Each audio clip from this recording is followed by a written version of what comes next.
So if you want to make a sourdough starter, I think that's a great idea. And you can order a fancy pants 20-year-old one, 100-year-old one online, but I think it's quite nice to make your own. It's like a little legacy for you for now and your family. So I've started off with some cold water in the tap. I've got about half a litre there. I'm adding some freshly boiled kettle water just to make it like room temperature. You could just leave it to sit on the counter for a couple of hours and you get the same effect. I've got the wholemeal flour ready for this starter, and I've got a clean Tupperware tub. So I'm going to weigh out 200 grams of the wholemeal flour, and I am a bit more haphazard at this these days, but if you're a perfectionist then do it with a spoon. Okay, so we've got the 200 grams of wholemeal flour, that's a strong bread flour, and then 200 grams of the water, which is about room temperature that we've made it. Pour that in, and then that's going to form the basis of your starter. So when you're ready, 201, well, there you go. I don't care if you don't. Let's give it a mix up, and we're just going to make sure that we've got all that really well mixed together, because after this it's just going to sit on the counter and take in the natural wild yeasts in the air. Bit weird, isn't it? But that's what it's going to do. And there's also existing yeasts in the flour, so I like to think that most of it comes from that. You saw that little dry bit at the bottom, so get that really well mixed in. And how long did that take? Not very long, really. All you really needed was the clean Tupperware and the bread flour, which you might not have in your house if you're not used to baking.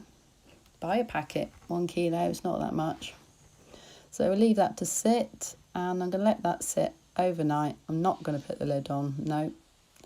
So leave that on your worktop, somewhere safe.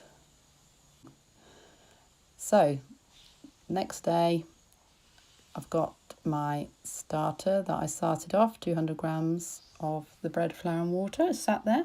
I'm going to take half away. If this is a mature starter, you'd be able to use what we've got there that I'm putting into the bowl for something else. I think at this stage it's not really going to do much for a general bake, but you could add it in with something else. So we're going to weigh what we've got, and this time we're not going to add 200 of each, we're going to add 100. So 100 grams of the bread flour. This is wholemeal. I suggest sticking with the same flour that you started with, but if you want to start off a dark rye one, use dark rye flour all the way through, and if you want white, use a strong white bread flour. Try and use organic because you'll get a really lovely flavour, and it's great for the environment. Tick. Right, we've got our water ready, so we've got cold tap water. Pour a bit of boiling water in there. If you want to, you can weigh that ready so that you don't have this kind of precariousness like me. Yeah, look, I added a bit too much flour and a bit of a funny amount of water. But I'm used to doing this, so I can see by eye that that's going to be okay. But ideally, 100 grams of each. But, you know, we're all pressed for time, so let's just get on with it, shall we? And yeah, maybe the crusty sides might not appeal to you, but I'd get used to it, because you can try and clear it down as much as you can, but there's always stray bits. That's well mixed there, and I'm going to leave that on the side again just to do its thing. Let it be at room temperature. It's starting to get lively, hopefully, and there we go. So you're going to keep doing this for a few days, and as I go through, I tend to put the lid over a bit like that just to stop anything else in the kitchen carry on. And here we are again. We've removed half the starter, and then I weighed it ready and I've mixed it again.